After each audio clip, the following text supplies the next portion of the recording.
that I'm sure you can't show everybody, but this goes back to 9/11. We don't want to go to John Kennedy yet, because what you have to say about 9/11, there's a photograph of one of the towers, and after the plane hits it, I don't know what the time span is there, but eventually... That's when it's alleged to be collapsing. It's an hour or two after it was struck. But Jesse is a detonation specialist. What was your specialty? Well, I'm a member of the Navy Underwater Demolition SEAL Team, and we know how to blow things up. All right, so in this particular photograph, what do you suggest? Well, in the photograph, I carry it in my wallet, and it's a photograph of one of the towers as it collapses.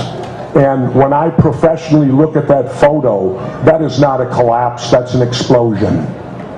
It's not collapsing, it's exploding. You're saying the building was wired, or what do you suggest? Yeah, I'm saying that they were brought down. We also, when I did my show, we have a tape that the BBC wouldn't allow us to use.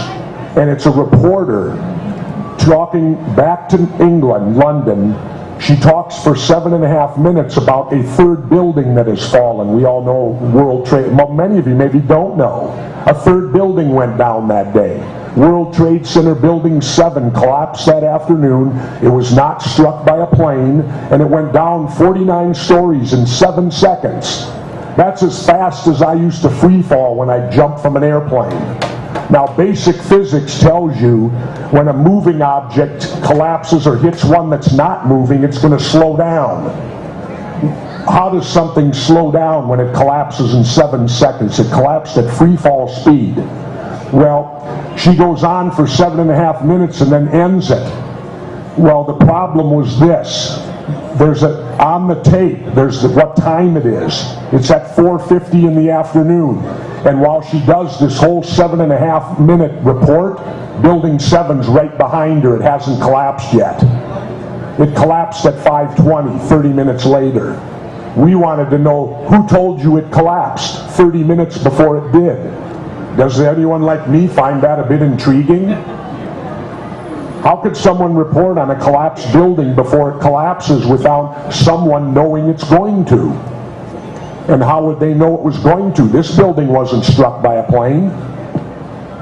This building's the farthest one out in the World Trade Center complex. Other buildings were damaged 10 times worse. They didn't collapse. Yet this one went down in 7 seconds.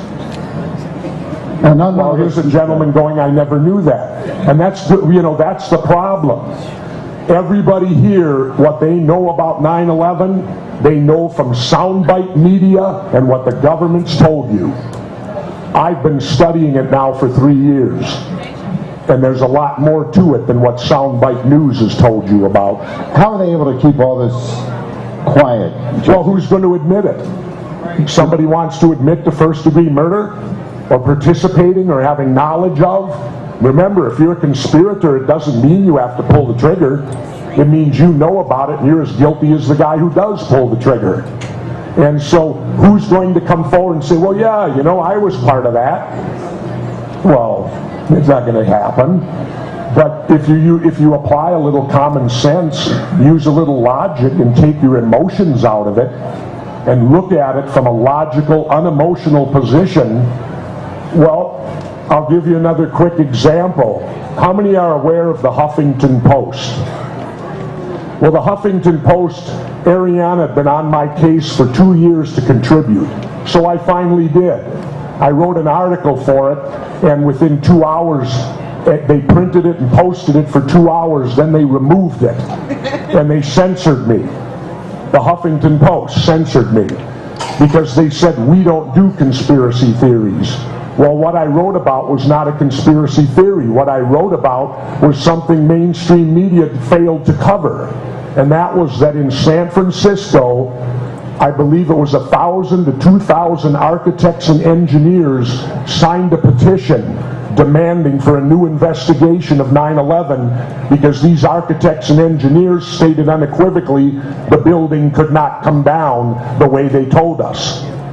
Now, that's not a conspiracy theory. That's an event that took place in San Francisco. Why should I be censored over something that happened? So that's what you deal with. Where did the censoring come from, do you think? Well, whoever censored runs you? the Huffington Post. I No, don't somebody know. bigger than that. I haven't written for them since, and wait till I run into Ariana the next time. Let's go to...